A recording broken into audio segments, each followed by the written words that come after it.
Hello, this is Adam Began, and I'm the host of Historically Haunted Show, where I talk about some very rare historical and haunted locations that I visited. I also interview some of the very best in the paranormal and cryptozoology field. So tune in every Friday at 8 p.m. Eastern Time on Paranormal King Radio Network. And prepare to be educated about the unknown.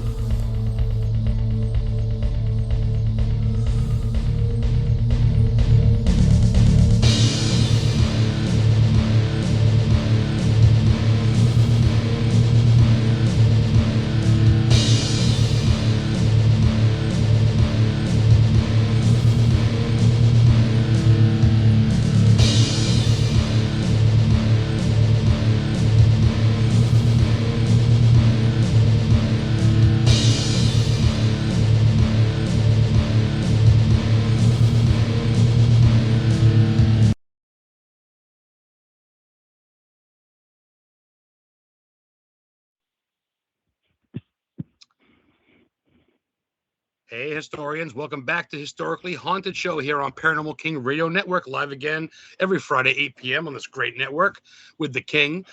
Today, happy Friday the 13th, you crazy bastards out there. We have someone right up the alley for our topic tonight, someone in the same state as me, author DUANE E. Coffill. DUANE, what is up, my brother? I'm hanging out with you guys. I mean, I appreciate. Thank you so much for having me on the show. It's here in Tops of Maine. It was a beautiful day. No complaints. I love that. Right off the bat, for you folks listening, DUANE is an author, a part of the Horror Writers of Maine, actually. I used to be. Oh, I retired from the group. He's retired. That's correct. My apologies there. He's in Stephen King territory. But I actually had the pleasure of meeting DUANE when he was dressed as Valak, aka the Nun, at the Warren Con this past October in Connecticut, at the Ed and Lorraine Warren convention. He was dressed there as the Nun, and I came over, got a selfie with him, and then I realized he was from Maine. I've been friends with him, starting to talk with him, and he's done a lot of cosplay and a lot of stuff. So it's great to have you on to talk about a rather fitting day. Like you say, especially in Maine, being in Stephen King territory. I'm going to ask you right off the bat as I get to the chat room. Thank you, everybody in chat, for tuning in. We got UFO Fred Richards, who's a UFOologist from MUFON. He's out of Maine. He's checking in chat and says, hey. I'm going to ask you a question right off the bat, DUANE. Who's one of your biggest influences? It's got to be Stephen King, I'd imagine, but... Stephen King is my main influence. It's interesting that he grew up in Durham. I grew up in Freeport. And anyone who knows Maine, those two towns were right against each other. Yep. So it's also quite fascinating, too. The bullies that he had in school, I actually went to school with their kids. And then I met two of them, and they used to tell me stories about Stephen King as a teenager and a child. And I always laugh at them. I said, don't you wish you were like best friends with him now? But yeah, Bram Stoker. Bram Stoker's Dracula, which I read in middle school, Mary Shelley's Frankenstein, H.G. Wells. I got into it quite a bit. I used to go to the Freeport Barker Library. Used to check out old monster books. I can't remember the name of the books, but they were like the old movie classics like Dracula, Frankenstein, The Creature from the Black Lagoon. Yes. And it really, so really, and I know I had the name of my books. I wish I knew the name of them, but they're classics now. They're collectibles, and they're worth a lot of money. But yeah, that was my thing, was going to the library, and I don't know. I was always inspired by movies. A really cool story is when the Brunswick Cinema, it's no longer there. It's been gone. It's right across from the new movie theater now, which has been there for a long time, but was playing Creepshow. Oh. And it was a rerun. And it was like 81 or 82 when it came out, because they took it off and it came back on. At the same time, and I don't know if it was a special viewing or whatever it was, The Empire Strikes Back, Star Wars, and I love Star Wars. So my dad asked me, all right, Empire Strikes Back or Creepshow?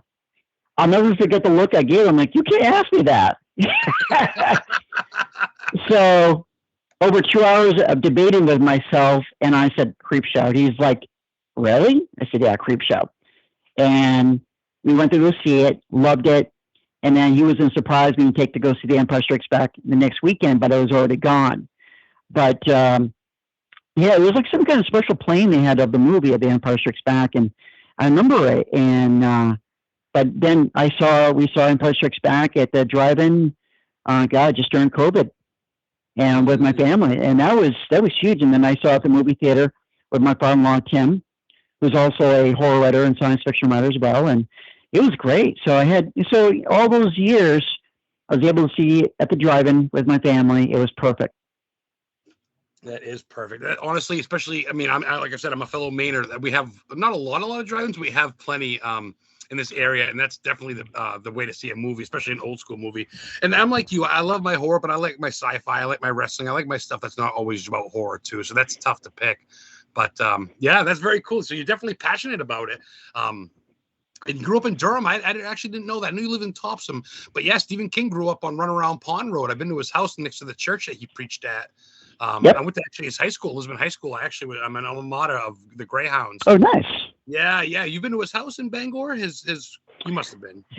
I actually did many times. I actually was dressed as Pennywise back in October, and I actually had people taking pictures in front of the gate, and he had a red balloon, and people were just astonished. They thought I was getting paid to do that. And I'm like, no, I'm just doing this because I love doing it. And this was just after we did Bangor Comic at Toy Con. And so I went back in, went in my car, and I changed. 10 minutes later, he shows up. He drives into the house, into the gate. My kids, I have two daughters, Mal and Savannah, 10 and 11. They jumped out of the car, and they ran right over. And my youngest one goes, Stephen King. And I'm like, oh my God. I was like, I could have been Pennywise for another 10 minutes. You would have seen that. Oh, that would have been amazing. I know, but did he come over? He must have, right? He didn't come over, but it was like, but people on Twitter were posting pictures of me cosplaying as Pennywise, taking photos with him. Oh, that's amazing. So it was really cool. And so I that character, Shelley had the mask made for me, and it's just incredible. It's one of the masks I can actually breathe in. Oh, no kidding! Really? Pure silicone. Oh. Pure silicone mask. It glues right to your face. It's like a movie version mask. And those are the high profile ones. I almost ordered a Freddy Krueger one where his lips move with you. Oh yeah. Oh, dude, that would have been awesome, man. We're not changing the subject. Well, actually, not changing the subject, but I actually shared a picture of you and your kids in chat. And Ross the King said, "Beautiful family." And that's just funny because you mentioned your kids right as I posted the picture. If you're able to, I don't know if you're able to see the chat or not. It's a link on the Facebook. You kind of need a laptop as well. But if not, we got a couple people in there. We do have a question for you. Ross, my boss King, we talked to pre-show. He asked you, Dwayne, where do your ideas from most of your books come from? Or is it different ideas in general? There's different ideas from me, from my childhood. I also, on top of that, I travel a lot. I'm a merchandiser, I do sales, I do merchandise in Maine, New Hampshire, Massachusetts. I'm everywhere. And I always bring my notebook, my laptop with me. And anytime I see a destination or an area, I write about it. I put in my notes. But it's one of those things, ideas can come out nowhere. But, like with The Eyes Within, my latest book, was actually a reprint, but it's all re-edited and stuff. That was actually based on an old house that moved in to me when I was in high school in Freeport. And it was broken down. It was old. They moved this old house into this field. And I looked at it. I remember I walked over and I looked it over and I'm like, I got to write a story. And I wrote 2 stories about it. First was about The Eyes Within. And then I did a school article on it. I wrote a story about it and I called it the Killer Next Door, about this killer madman who has his house. And I actually wrote that in the story. And I had a really cool science teacher who worked with me on it. And he actually published it in the school paper. And I got a AA, 2 A's on it, A plus for it. So, and I was really pleased with that. Wow, that's impressive. Yes. Oh, sorry. Real quick in chat. I just posted a picture of you with Kane, and everybody's kind of impressed with your Pennywise outfit. And I guess well, Steve Johnson had a question, and I guess I was going to say Steve. He's kind of answering that now because his question was, "What are your books are about?" And like you say, for the most part, they are fiction, right? But they're based on basically what you just said. So I guess that you answered two questions in one there, I guess. Yes, I mean I write supernatural, vampires. Like The Path is a whole different genre itself. It's a horror, but it's like without spilling the beans on it, but it's actually more of a creature feature, I call it.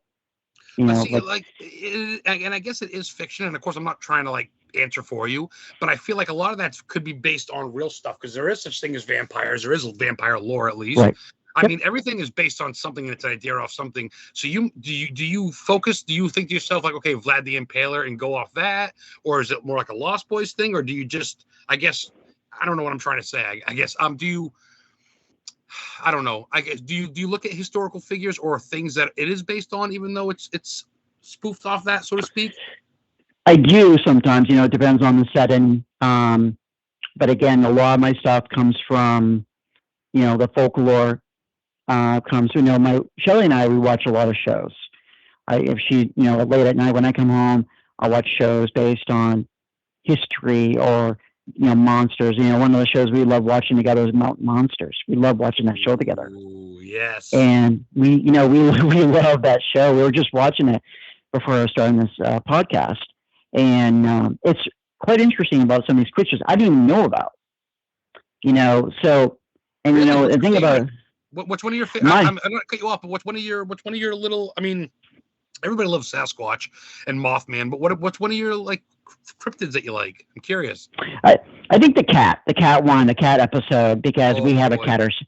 The cat was, Shelley has a cat named Sadie, and we both have a cat together named Amadeus, and so the cat's definitely one of our favorites. But the Grassman, the last episode, the Grassman was actually a really cool episode. I love this. I love the snow setting, it was all in the snow. Yes. Kind of remind me of Dreamcatcher. Oh, I could see that. Holy shit. Yeah. Wow. You're right. Yeah, I agree. Yeah. King just shared your link, horror writer DuaneCoffill.com. Thanks, King. You guys can check him out. www. It's all one word. Horror. HORROR. Writer. WRITER. Duane. DUANE. Coffill. COFFILL.com. And that's all one word. That's cool. Yeah, the cat one's cool, and of course the Grassman. Wow, dude. You must be into the Wendigo and shit too, especially being a king head. Yeah, it's just a mixture of everything for me. It's like with another example, like my book, The Well. This is actually another childhood story. When Freeport in the early 90s was going through a drought, my dad had the bright idea of going into our well to see how much water there was. And he got the ladder. I put the rope around his waist. He goes all the way down into the well. And I don't know if he was able to reach bottom or not. I wasn't even able to see him, and he had a flashlight. It was an old well. The well was there when my parents bought the property back in the 1960s. Ooh. And so I don't know how old it is, but I know that the land itself has been through a lot based on what I've read so far about it. But before, where I was living there was a mobile home. And there was another mobile home, but that was taken. And then because my dad had taken that mobile home and made it into a ranch, which was incredible. But going back to the well, he was down there, and all suddenly I can feel the ladder moving so heavily. And I'm like, he comes up, and he's like screaming. I'm like, Dad, what's wrong? Nope, don't want to talk about it. Why didn't you tell me? I remember he brought the ladder up. He was dirty. We put the cement cover back on. We didn't even talk about it. He has the well cleaned and everything else, and he wouldn't even tell me. That's a story he did. He's never told anyone, but I was there, and it was just, I kept that in my mind. So, and then I started working on the story of the well. And of course, the well itself, to me, is one of my big selling books that people love. Once they see the cover of it, the hand being dragged down, and then the opening scene, which is which is quite a unique scene that Shelley doesn't like. But and like Dark Voices is another example. My childhood home, my room, I had an attic door, and the way my room was designed, I had a door on each end. So in order to go around, you had to go through my room.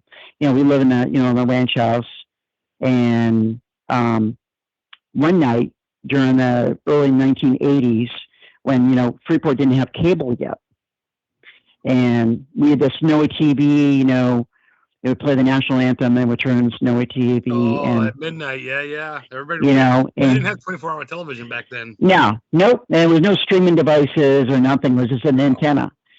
And I fell asleep and I woke up, and I remember looking over, and all you see was a snowy TV, and all of a sudden this dark silhouette started to cover the TV. Ooh. And I swear to God, I think I was going to crap my pants. And I don't know if I'm allowed to say that or not, but if I'm not, I apologize for saying that. But no, you can say fucking you shit your pants off. I don't care. Oh, okay. All right. Okay. But sorry, I didn't tell you that. I wasn't sure, so I know some podcasts you're not allowed to swear, but cool, great. Well, my boss told me my first night, my first show, real quick, back in September when I first started after the first show, Ross, my boss goes, "Great show, but I think you broke the record for most time saying fucking the live broadcast." Oh, that's too funny. But yeah, it was a dark silhouette. And then I yelled and screamed for my parents. Wow. And all of a sudden the dark silhouette went back to the snowy TV. And then I can hear like something climbing into the attic. Now, the attic didn't have a door, or I mean, not a door, but a stairway. You actually had to climb on the bureau to get into it, or get a ladder. And whatever happened, whatever it was able to get it back into the attic very quickly. And my dad went up. And when he went up there, now this is during the summertime. It was hot and humid in Freeport. We didn't have AC, but in the attic it was cool. It was cold. So I put that idea into my story, Dark Voices. I tell you, man, that's something straight out of Poltergeist, from the TV to the site to all that.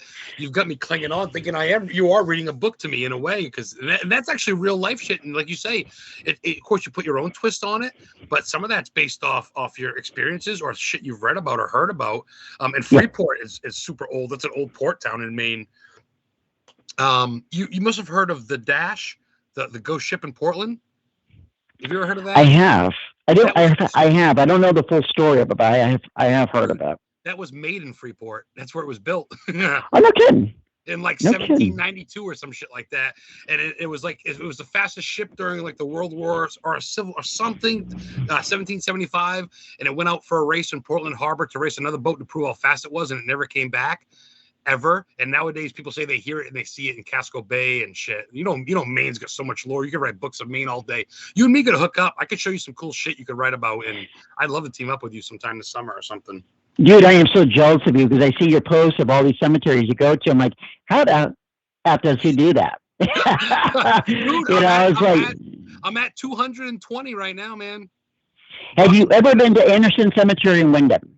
Oh, dude, I'm gonna real quick for you guys listening. Next Thursday, I'm driving down to Haverhill, Massachusetts, Rob Zombie's hometown, and I'm gonna be on a live TV podcast show. And we're actually gonna bring that. We're gonna bring that up and talk about that, because that's one of my favorite cemeteries out of all the ones I've been to. And not to cut you off, but yeah, Anderson Smith in Wyndham. You know about that, Dwayne? I've been there numerous times. Shelley and I, we even take our kids down there because they love cemeteries. For me, I see cemeteries as peaceful. Yes. Very peaceful. Absolutely. They're there in the early 1900s, 1800s. They'd have lunch with their loved ones and bring out a little basket, make a little egg salad sandwich, have some wine, and go home. And that's killer. So how'd you first hear about that? You're from Durham. It's not too far from Wyndham, but. Well, I grew up I was born in Brunswick, grew up in Freeport. Wyndham, I used to live in Belgrade. I was married for 13 years to my first wife. Yep. And then, without going into details about that she left me for a high school sweetheart after I took care of her from when she had a stroke. And I was on the single block, and then I eventually met the kid's mother. And then we separated, and then I moved to Belgrade. And then online, I met my future beautiful wife, Shelley. Love your life. And then, she is awesome. And she's a teacher that helps kids on the spectrum. So awesome. She taught me about behaviors and what she's learned in school, but she can't talk about kids, because of the confidentiality. Yeah. But what she's taught me about the behaviors and stuff. And so when we were getting serious, I'm like, well, I moved to Wyndham. She had, we had a nice apartment complex her parents owned. So we moved to Wyndham. And I remember doing research on cemeteries, and I saw like, oh, Anderson Cemetery. So we went to go check it out. And it's quite interesting about the history of that, about the knocking on the actual crypt. Oh, the Anderson crypt. He died on his birthday, yeah. And if you knock on it, it knocks back. And yeah, right across the street is the Anderson home, and there's tunnels underneath, and they found a fort from the 1700s, I guess, recently there. Oh, wow, that's cool. Dude, right across the street. Yeah, it's a historical marker. And I ended up talking because I went there a lot with Chris Sanders, one of my friends from It's Haunted Crew. And the guy came over. Actually, I was there by myself the day, and he told me, he goes, I live across the street. I take care of the cemetery a little bit. We shot the shit. And he's like, yeah, there's tunnels. He goes, we just unearthed an old fort from Indian, Native American, French and Native American War, or whatever it was. And yeah, that's killer. You found that and you checked it out. It's and it's what, a mile, maybe not a mile, but probably about 300 feet off the road. There's no sign, dirt road. You couldn't even see it. It's there from the road. Right. But it's such a gorgeous little spot. Yeah, you go down the dirt road and it opens up to this field, and then the cemetery is right there. And you know about the knocking, dude. Wow, killer. Yeah, the knocking on the sound. And, I've gone there a little bit at night by myself.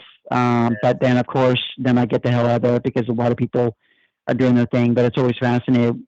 You take pictures. I know there's one thing about, and I'm sure you know about this, is that you take pictures with your cell phone, but you take pictures with a Kodak camera with film. You can actually see better orbs than you can with a cell phone. Yes, I've heard that, and I tend to think you're right. I feel like cell phones kind of have, not only the cell phones also have a little bit of a time lapse, not time lapse, but like a little bit of but yeah, I think the clarity's better. And you know what's funny? I had the picture and it's gone, but I caught a rod at Anderson Cemetery. You know what a rod is? Oh, no, I don't. No, people don't. YouTube it. Back when I went down the rabbit hole looking up black-eyed kids and shit like that, like years ago. Yep.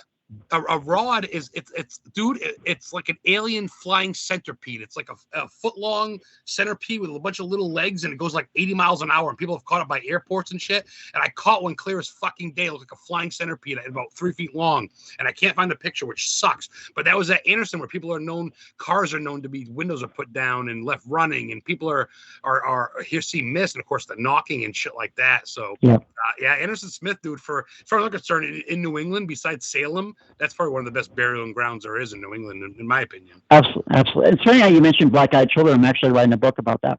Oh, that's killer. I want to get into your books too. We got more than a half hour. We got plenty of time. But Charles Morton, thank you for checking in, my friend. He's got a question. He wants to know, Dwayne, where do you actually get your costumes from? Do you just order them? Do you make them? A little bit of both? It's I'm actually on the chat room too. I signed under Dane. That's me. Oh, I shared the picture of you as Nosferatu just now. Yeah, Nosferatu. Barlow from the original Sounds Lot. Yes. That's right. The mask. That's right. The mask itself is for the Barlow Mask is actually from Def Studios, and they don't own the name itself, but it's under a different name. But Def Studios, it's a latex mask. I might be wearing it tomorrow when I do the Celebration version 3 in Lewiston, but I work in Bangor Comics to work on. I got the hands. The actual outfit that I wear was me. I put together myself to fit Barlow. I tried to find what he was wearing in the movie, but it's just hard. I'm like, screw it. I'm just going to put it together myself to make it look nice, and it looks great. But it's a great mask. Yeah. The mask, a lot of people were like, dude, you look great. I love you in Nosferatu. I'm like, I'm doing Barlow from Salem Lot. But the idea comes from Nosferatu. Right, but it's the Salem's Lot, the original, because of course there's two, but the first Salem's Lot, right. And now that you say that, I see that, but it's got the Nosferatu fang type look. I just shared the picture of you and me, you as Valak at the Warren calling me with my Lizzie Borden shirt, my Annabelle doll, freaked out. I had no idea it was a guy, a girl, an old man. I don't know who the fuck you were. And I've been hit on as people thought I was a girl. I mean, I did an event. It was an event called Halfway Con years ago in Bangor, And there's a character named Morty who's pretty popular up there. It's part of Shane Grant's film company. And he looked over and he was talking to the promoter, Will, and he goes, "What's her name? You know, she looks pretty hot." And I was wearing a different Valak mask at the time. And Will's like, "That's a guy." He's like, "No, it's not." He goes, "It's a guy." And so I had my picture taken and I was in character. And he just kept looking me over, checking me out. I'm like, "If you're going to check me out, dude, at least, take me out to dinner first." Okay, buy me a drink, motherfucker. Hey, I'm the guy, but, it's like, and my wife just kind of laughed about it. But yeah, it's going back to the question with my costumes, the Pennywise costume, it goes to Party City. Party City makes awesome costumes. So for anyone, Party City, I've done the Spirit Halloween. Yeah. I've done the Tim Curry costume, and their costumes ripped very easily. But if you go to Party City and you do those type of costumes, the quality is very good in from my experience. That's cool. That's good to know, because I've fucked up and I've ordered a couple things online and it looks great and you get it and it's like, what is this shit? Freddy Krueger. It looks like Mr. Peterson from next door. but tell your wife who said hi too. We get to meet her at the Warren Con this year. She's one of your big backers. She goes to all the. You're also, like, for those of you listening, Rose, we're talking to real quick. We're talking to author DUANE Coffill. He's also cosplay. He also I guess a horror fanatic, really, when it comes down to it. I'm gonna go off topic because that's what I do here. I don't like to go straight bullshit. Not bullshit, but you know what I mean. I want to go make it personal. What's your go-to for tunes, man? What's one of your favorite bands, or what like your top 3 or 4 favorite artists? I love Judas Priest, AC/DC, Metallica, Megadeth. I'm 48, and I'm 48 years old. Even though I grew up in the 80s, but I love a lot of today's music. But I love Rob Zombie too. Yeah. I guess and of course when Shelley and I saw the Kiss concert last year in Bangor, and it was a great concert too. That was awesome. But that'd be great to see them. God of Thunder, man. Gene Simmons, God of Thunder, when he's got the blood coming out of his mouth. I was like, the hairs on my arms were just jump started. They were just like high, and like, yeah, this is what it's all about. I mean, it was just crazy. But I listen to like movie soundtracks. And like one of my favorites is the Invisible Man soundtrack. I love how the music is played. And then I have the Conjuring soundtrack with Joseph something. It's right there. He does the soundtracks for the Conjuring movies. Ooh, he does all the music, yeah, I mean. You a vinyl guy? What's up? You vinyl? You listen to records, or you do? I have a record player. We actually have a Christine version type of record player. Love that. And, we look at records, CDs. For my most part, when I'm doing writing or I'm doing editing on my books, I listen to like Amazon Music with my headphones. But yeah, it's a different variety. I mean, then there's times where I'm in that lovable mood. I'll put the 50 Shades of Grey soundtrack for my wife and I. That boy, man. There ain't nothing wrong with some, what do they call it? Bobby McGee or whatever, love making done. When I get stoned, man, when I smoke some fucking weed up here in Maine, you're in Maine too, but when I smoke my weed, I like to listen to Creedence Clearwater Revival and, Pink Floyd, but I'll throw on some Insane Clown Posse or fucking White Zombie too, because why not, right? Which, real quick, I do want to give a shout out. One of my favorite bands, my newer favorite bands, the lead singer committed suicide a couple days ago. He passed away of mental illness. The Black Dahlia murder, which is actually the Black Dahlia is someone who did get murdered. It was a female actress. This band named themselves the Black Dahlia Murder, and he passed away. Trevor Sternard at 41 yesterday. One of my favorite vocalists. So, yeah, mental illness one on that one. Like I said, everybody, check on your people, check on your friends, man. We all need some help sometime. So, but getting back to it, we're talking to author DUANE. DUANE, let's run down some of your books. I want to promote you, so people listening, people are saying that this is a great show. And thank you, Steve Johnson, Charles Morton, Joey Mello, King, DUANE. We're missing Dane. We're missing a couple people in chat tonight, but that's fine. It's going to be recorded, uploaded to Spotify on YouTube tomorrow. But let's talk about some of your books, brother. Let's promote some of your shit. Let's talk about where people can get your stuff and all that stuff. Well, do you want me to start from my first book to the last one? Let's run them down, and at the end you can talk about where people can get them, or even now if you want. But let's run down the titles and stuff. The first one I'd have to go to is Cursed Darkness. That was it's about John and Tracy who lived in a town called Tucker Falls. It's actually a fictional town. I'm like, Stephen King's got Castle Rock. I said, screw it. Dwayne Coffill can have Tucker Falls. And actually, Tucker Falls is based out of Lisbon Falls, parts of Durham. If you go down to downtown Lisbon or Lisbon Falls, you see how the town is, how the mills used to be there. Remember that? I don't know if you've ever been there, but it was the Moxie store right across from Rumble Mills, man. They tore it all down. I heard there was aliens in that dam. I heard someone followed a truck from Area 51 to Lisbon Falls, and there's aliens in that fucking dam. Well, with the Indescribable River, man, anything was possible. A three-eyed fish, which is like a classic from the Simpsons episode, and but they had to. But then they had that one lane bridge. They used to be there. That was all torn down and updated. That's in the book Cursed Darkness, and so that was a fun story. That's actually my online bestseller. That one sells. It just, I don't know. It does really well at Comic-Cons. Young readers. It's a good book. I mean, there's a lot of killing and there's some gore in it, but it's really more about character building. I mean, that's how it is with my books. My characters are everything. I want to make them believable. They're dealing with their own conflicts. It's not just about killing the monsters outside. It's about the internal conflicts that characters have, either with each other or real life problems. And I feel that's how I like to try to connect with the audience. I give some details to the characters as in terms of physical description, but I really want the reader to create the character and visualize in their own way what this character looks like as well. Oh, very cool. So it's really about a dark cloud that goes over this town that has this curse, this history, and these two teenage characters try to find out what happened, what's going on as the murders happen. And this mysterious drifter shows up, and they come to find out he has a connection to the past, to what's going on. So, and then my next book, I mentioned Night Beast. Night Beast was actually my very first novel I've ever written. I wrote it back in high school in 1990. It was written on an AT&T 21 electronic typewriter, which I still have to this day. For those of you listening, millennials, that's something. Google typewriter, kids. You still have it, brother? That's a fucking. I even have my old brother word processor from the 90s as well. I actually wrote the first script of the As Within on that. Wow. So that's all in my office, and I stick to my roots. Just like remember where you came from.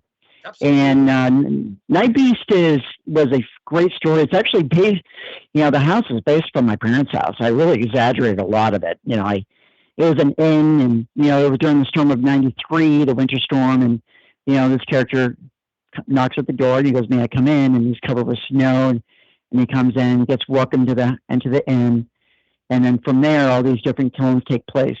There are some sites that people might recognize from the Freeport area that I've mentioned throughout the book. That I don't know if it's still around today, but that book was written like 3 different times. It was updated. But it's a really cool book. And then, of course, with Night Beast, a lot of people were asking if there was a sequel. Well, to let those readers know, there is a sequel in the process, and a 3rd book as well. That's in the works. I gotta catch up.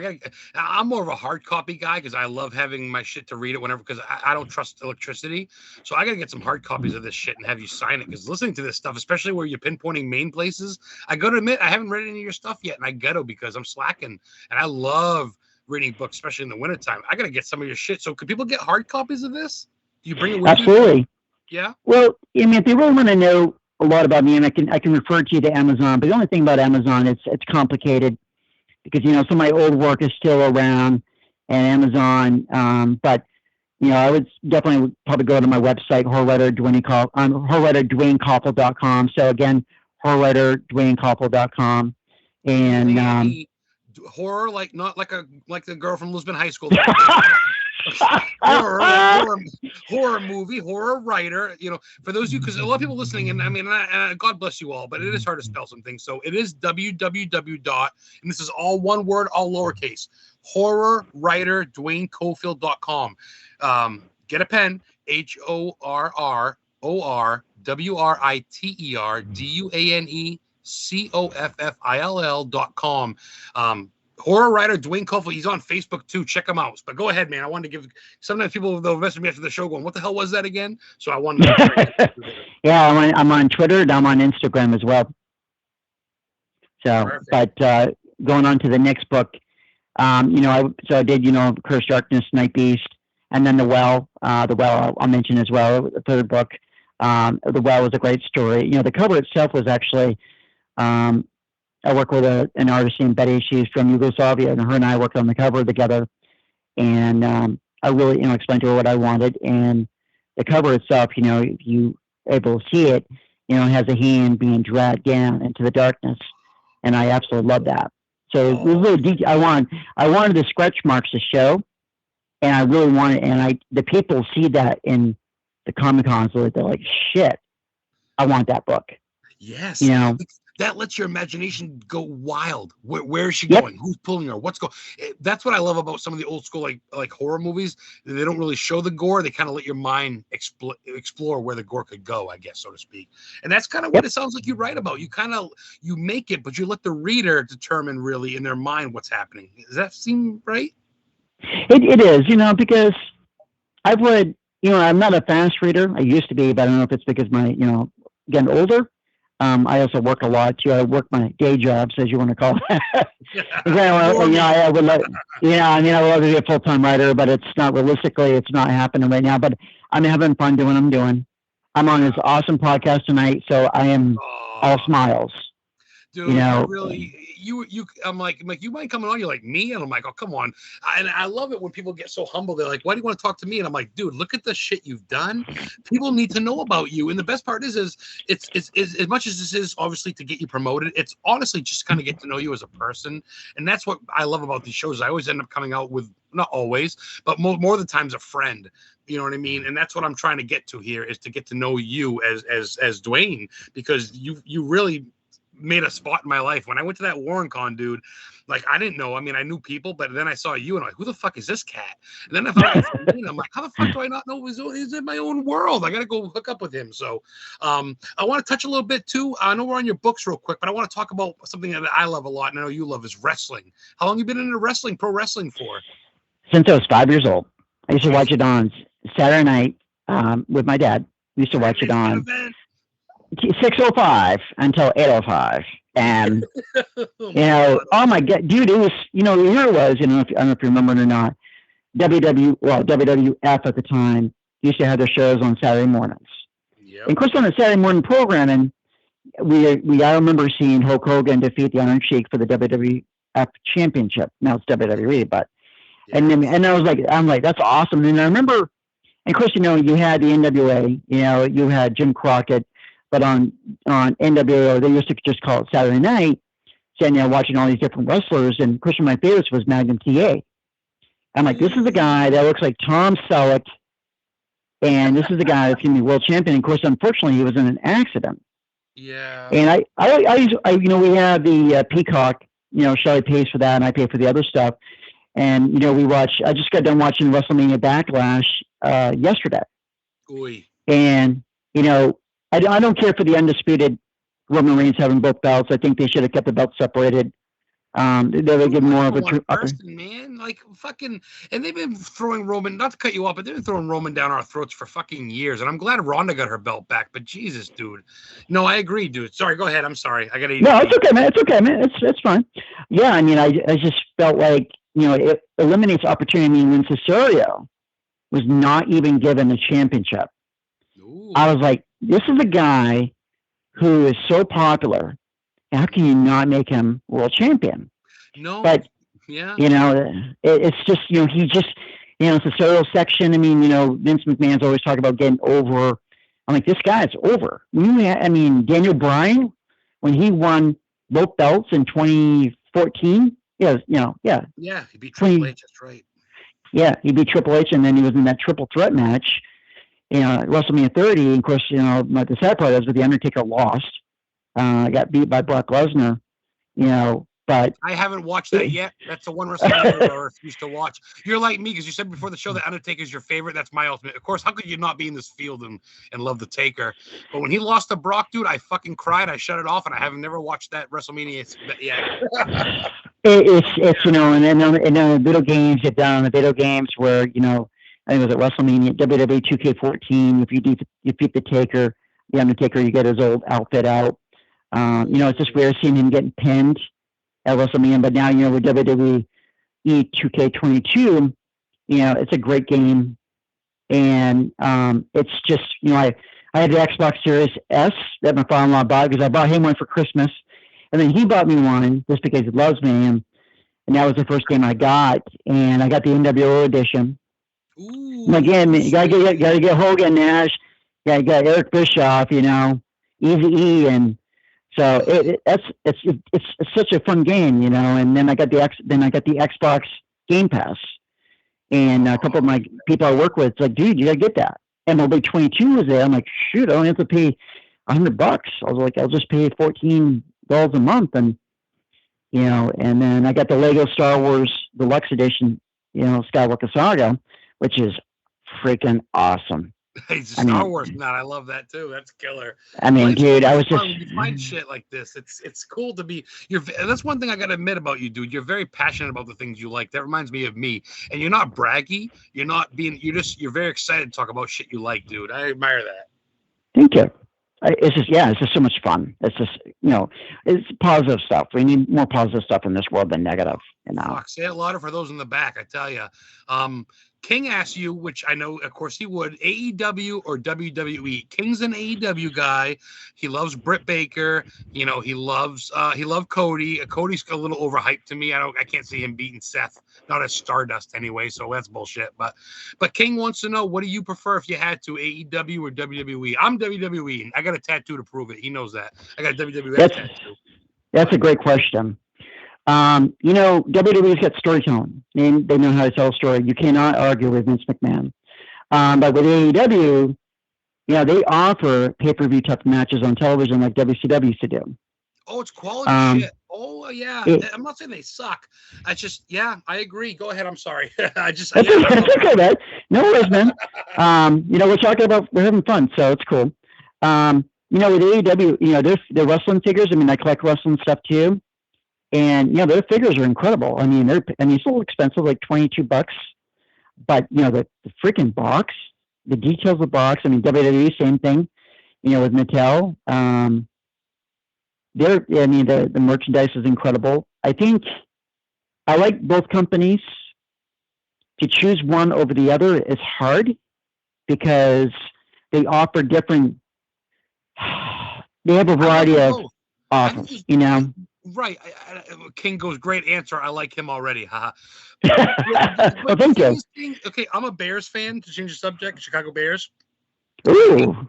I hate the Green Bay Fudge Packers, but if we don't have if we don't have them, we don't have a rivalry. So I respect them and I appreciate that. Does that make sense? So I appreciate you. I love the competition because it makes WWE go, fuck, step up, guys. Competition's money. I think without WCW challenging WWE on Monday nights, I think it would have been the same old boring storytelling. I think it would have been a whole different story. We won. But but the NWO helped out. Eric Bischoff's like, we're going to take him on, and that was Monday Night Wars. I don't think it'll ever happen again. TNA couldn't do it. TNA had a good roster, but they were just too soon. And AEW, what's up? Yeah.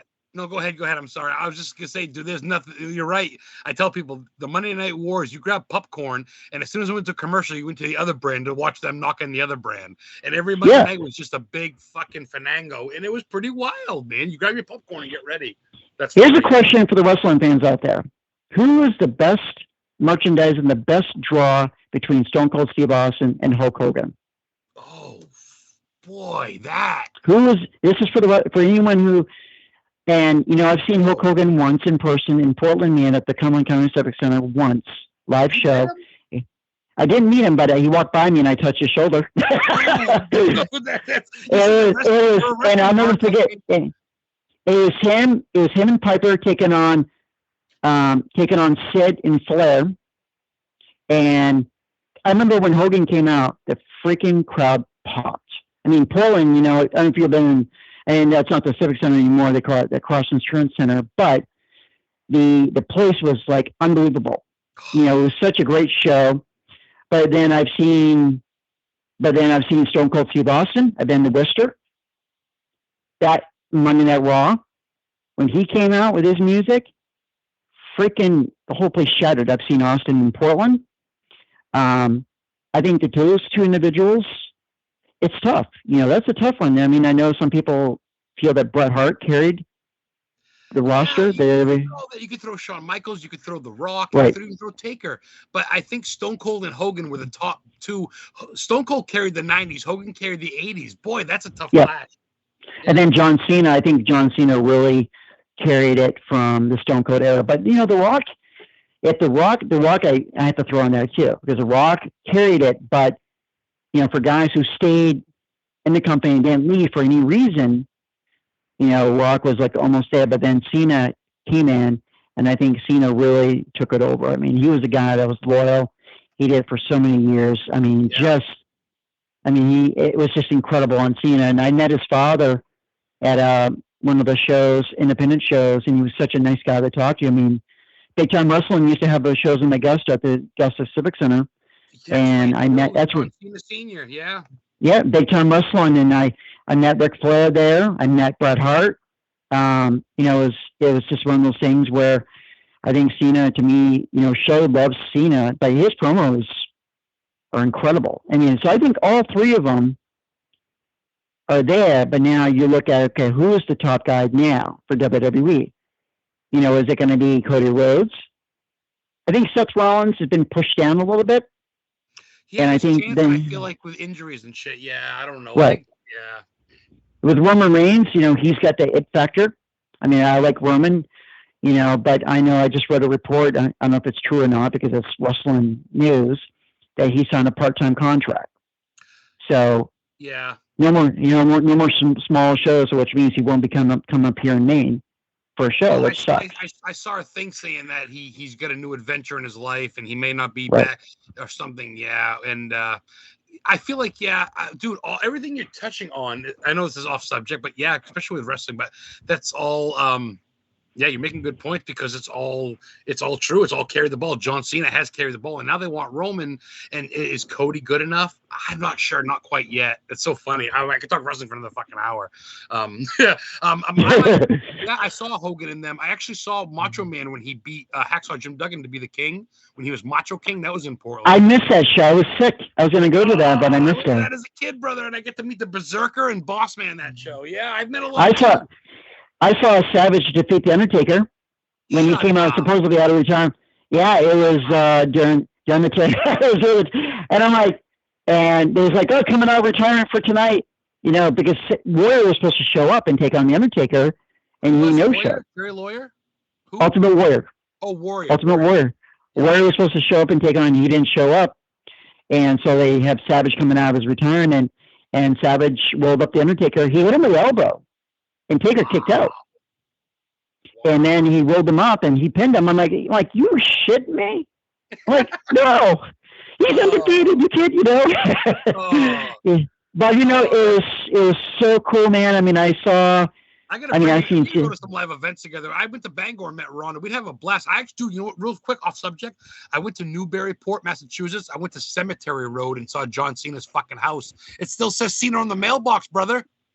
He's like, hey, dude, I'm your brother. Yes, you gotta go out. I tell you, man, I you know me, you follow me on Facebook. I creep to some crazy shit, and I think you get some great inspiration. Not trying to say that I need to use you or you need to use me, but I think as far as going back to your books and all that shit, aside from wrestling, the Bodenham Witch, the Witch in York, there's so many witch things you could write about. There's so many things we gotta hook up just to have a fucking fry and a beer or something. And you can watch me smoke a joint. I am all for it, dude. I would love that.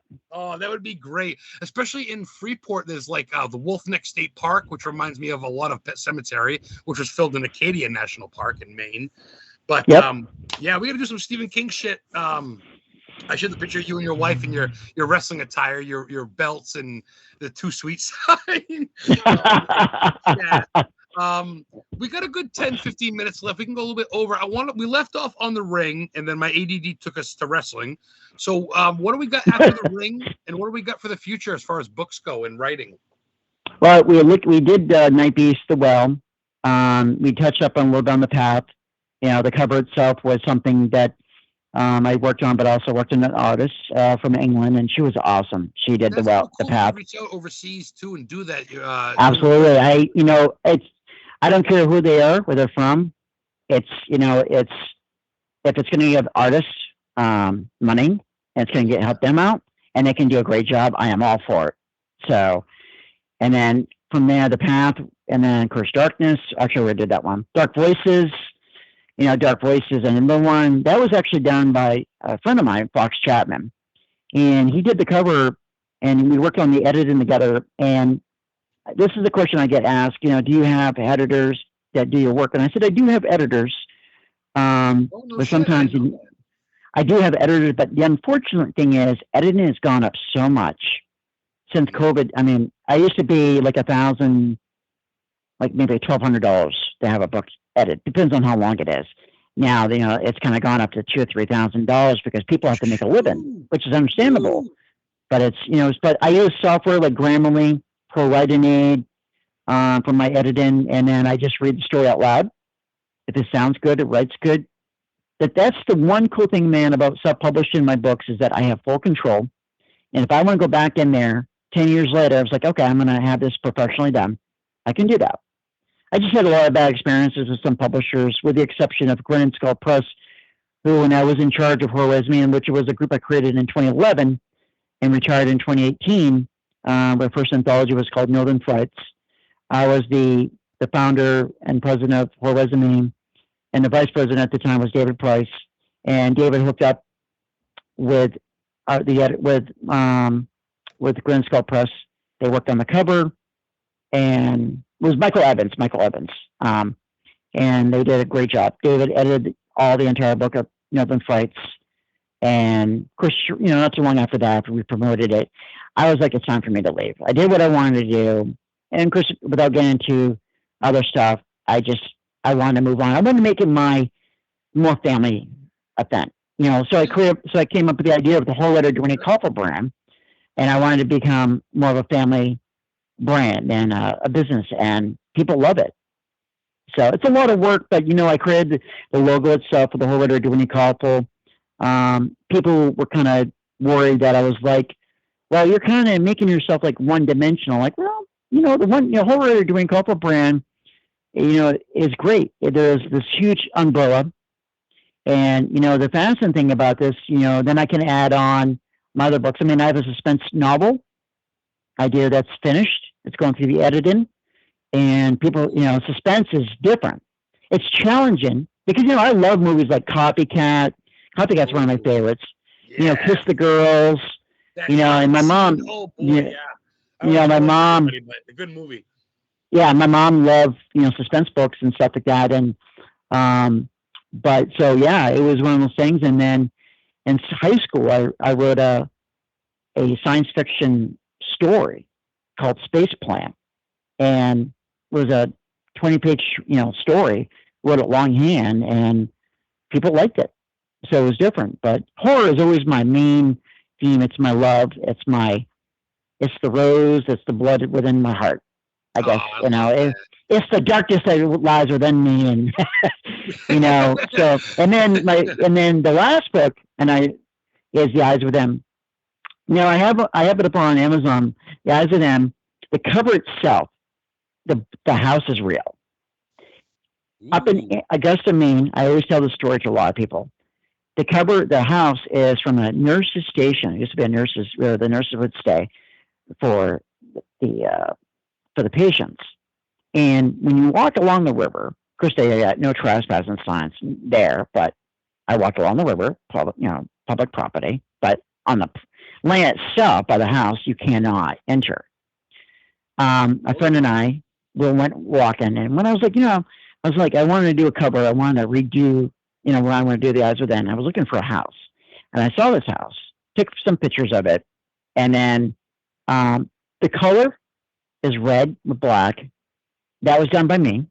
The eyes, the face overlooking the house, it was done by me. The logo and everything else was done by an artist that I knew. She did all the work, but it's on the house itself, on the far right window, you got like this 2 windows. There's one that's fully white, and there's like a person looking out, and then in the middle, someone pointed out to me there's like a child and a woman behind the child, and the second to the left, so like second to left window. So, but the one in the far right, there's like someone with the face is gone. But you can see that like a circle, like the head, and they're looking out. And but the lights on the by the basement and all that was done by me. But those 2 things were taken. One photo had them, the other photo didn't. So I'm like, I'm going to use them in my book for the cover. And The Eyes Within is my #1 book right now. It sells like crazy. When the minute people know about this story and know about the history of this house, I mean, Supernatural is my #1. I love Supernatural. I have another Supernatural book I'm working on. It's a lot different. Let's just say I'm doing something like the Conjuring universe. The Conjuring universe has all these different characters. That's what I'm doing now. Wow. Well, I look and I look. When we met Tony, at Paracon, I talked to him. I was talking to his Valak.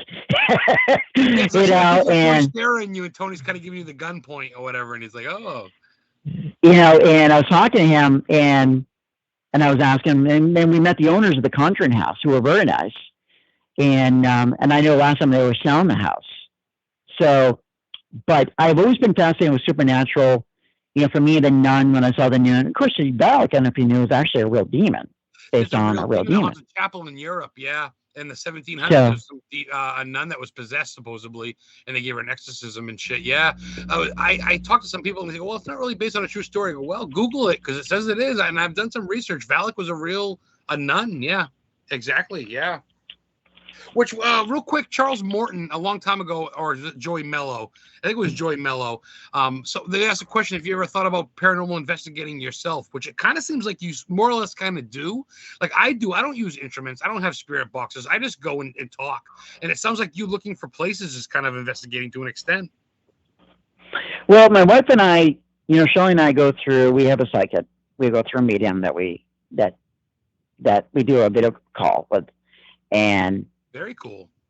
And one of the coolest things was my dad came through. Oh. And with my mom, who passed away back in January. Yeah. We're going to be doing. I remember that. I saw the Facebook post, and my thoughts are with you. I've been through that. So anyway, go ahead. Thanks, man. I appreciate it. And, she talks about how we have spirit guides, and I believe in the afterlife.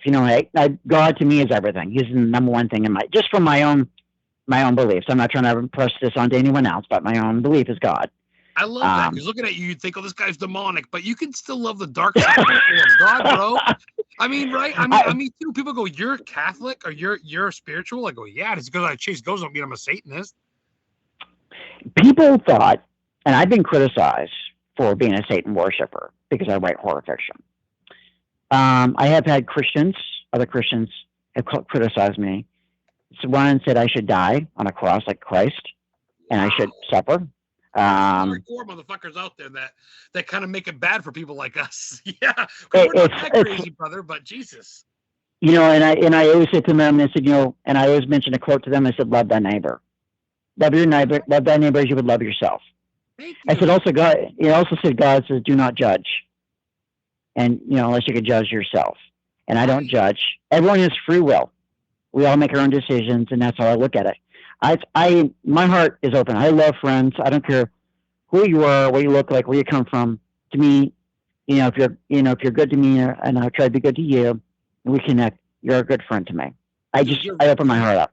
your face radiates positivity. You're always smiling. You and your kids and your wife are just you, and you love to dress up, and you're a good dude. And I'm fucking so glad you came on my show. Go ahead. I'm sorry. We can go a little bit over. We got about a minute left. We can go a couple minutes over. I've been talking. Yeah, whatever you want to do, man. I'm cool about it. Thank you so much. I appreciate the compliment. I just want to say I appreciate you coming on, but keep going. No, you got time. You're good. But yeah, I mean, it's I have some friends who don't believe in the God or devil, and that's their choice. But I love them to death either way. That's. Amen. But to be judged by people who worship Christ, I always ask them, so what have you done for other people? I don't believe, I've been to church and all that. I'm not a big fan of pastors or preachers yelling and screaming. I've been to, when I used to live in Belgrade, I went to a pastor who was in Sydney. He was like Stone Cold Steve Austin. He was a Baptist. He would just talk. I mean, it was like, he was just simply talk, and it was nice. And I love that. He didn't try to force the beliefs on anyone. We all make our choices. We speak on our actions. Like, I do things for people. I try to do things for people, but I don't talk about it on social media. It's for me to enjoy. So, and I know we're kind of going off subject, and I'm sorry about that, but I just want people to know where I come from. I'm very open. No, don't be sorry, dude. It's an hour to promote you. It's not about me. I mean, even though I'm talking, it's about you and to promote whatever you want to talk about, man. Absolutely. And I love that because people don't talk enough about that stuff. People think it's not cool to love spiritual shit or God. I myself want to talk to my mom again. I myself want to find out and not think this life was for bullshit and we're just going to be worm food bullshit. Our souls are going to go on. And if you don't believe it, like you say, more power to you. But at the same time, man, this brought us closer. I want to go fucking see you tomorrow. You're going to be in Lucin tomorrow, you said? I'm going to be in Lucin at the Ramada Inn show, and I will be there. We're doing Celebration Version 3. It's run by Michael Ensham. I'm in New Hampshire right now, but I'm driving down to L-Town. You got to be there, man. You almost were going to make it in Portland that time. I was like, you got to be there. Yeah, I know. Well, right now, I don't want to get personal, but my mom passed away, as you know, 3 years ago. Right. Long story short, to my listeners, and for those of you that give a shit, we're selling my mom's house, and I'm gonna actually. I've been homeless for 3 years. I've been living in a car and an RV with no power. I'm at my friend's house in New Hampshire, and we sold my mom's house, and I'm going to get a pretty good chunk of money to get my own place. So I'm going to have my own place next week. I'm going to have my own trailer, and I'm going to be not living out of my car anymore. So I'm going to have a chance to do more shit. So blessings to you, my friend. Blessings.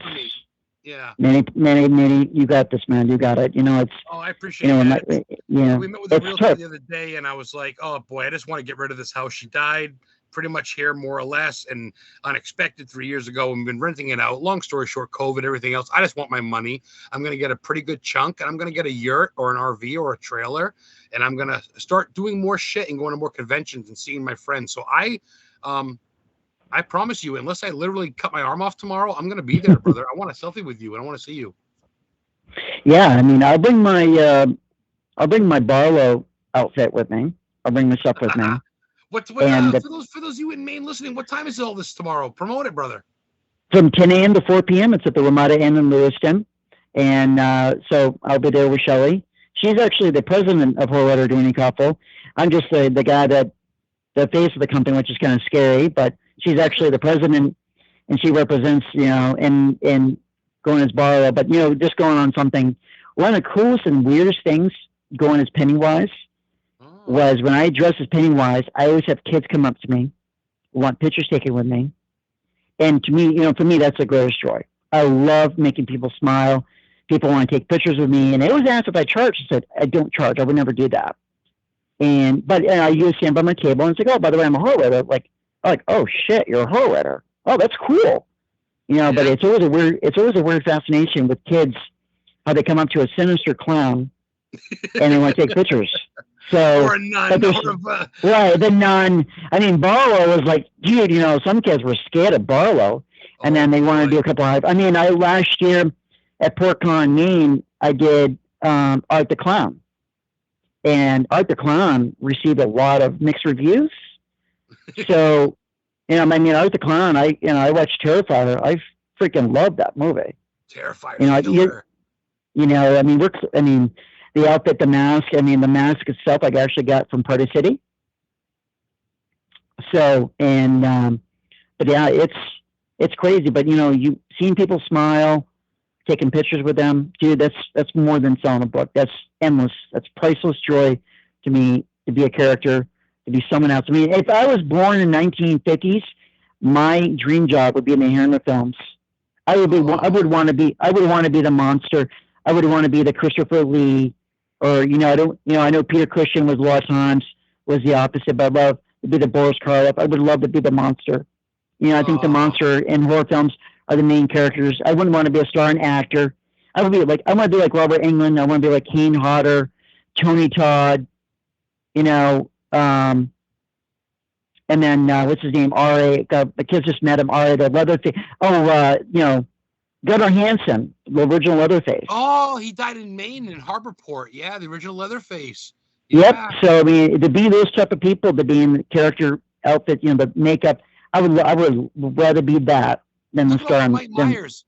I mean, people know some of him, but no one knows Mike Myers. But he's famous. But you're the guy behind the mask. That's pretty cool to me. I like to be that. That would be you're popular. You're the guy. But real quick, I know we're running out of time. We're gonna go soon. We got like about a minute left. But also too, Dwayne did meet Kane Hodder. I met Kane Hodder too. He played Jason Voorhees in many of the I think he's played him more than anybody. Dwayne, real quick, you want to give a shout out or when anybody can reach you before we take out?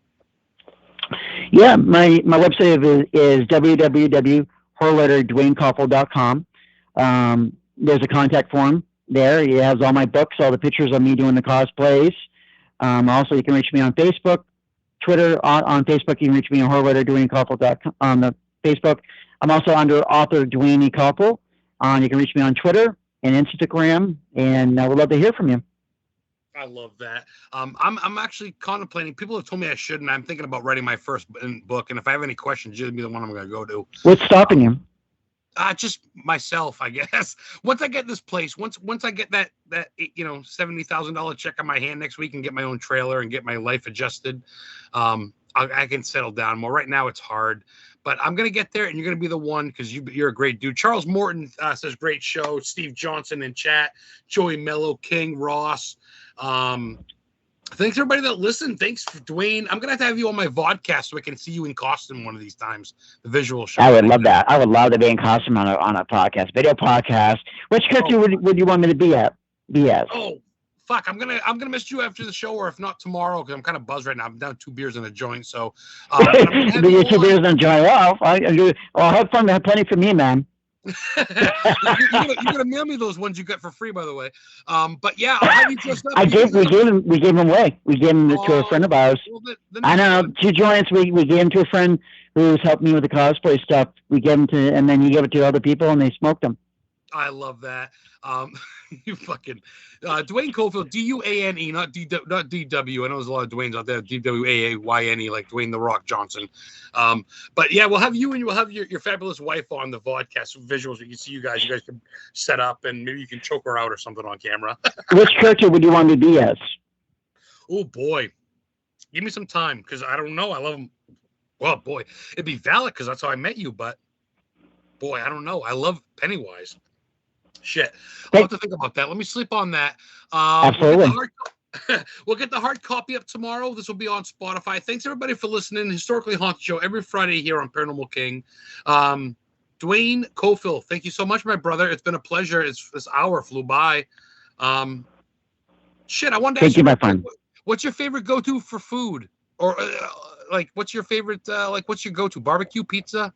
That's my Red Baron pizza. We love Red Baron pizza. I make it, I cook it up for my wife. Red Baron pizza is incredible. I actually had that in my MLB baseball game. Red Barons, Red Barons after the pizza. I have a baseball team. He's a big gamer. Yeah. And then we were just all going tonight. So I love that. I'm a Tombstone guy just because the name, I guess. But Red Baron's killer too. I remember Red Baron and Snoopy, the old song on record. They're kicking me out. Dwayne, good talk to you, brother. We'll have to get you on next time, all right? Thank you again for having me, man. I really appreciate it. Hey, have a good night. God bless. And I'm going to fucking see you tomorrow, and you better believe it. I swear, dude. Absolutely, man. All right. Call me. All right, man. Take care. Have a good night. I'll see you. All right, brother. Historically Haunted Show, Paranormal King Radio Network. Have a good night, everybody. We'll see you next week. Stay blessed. Bye-bye.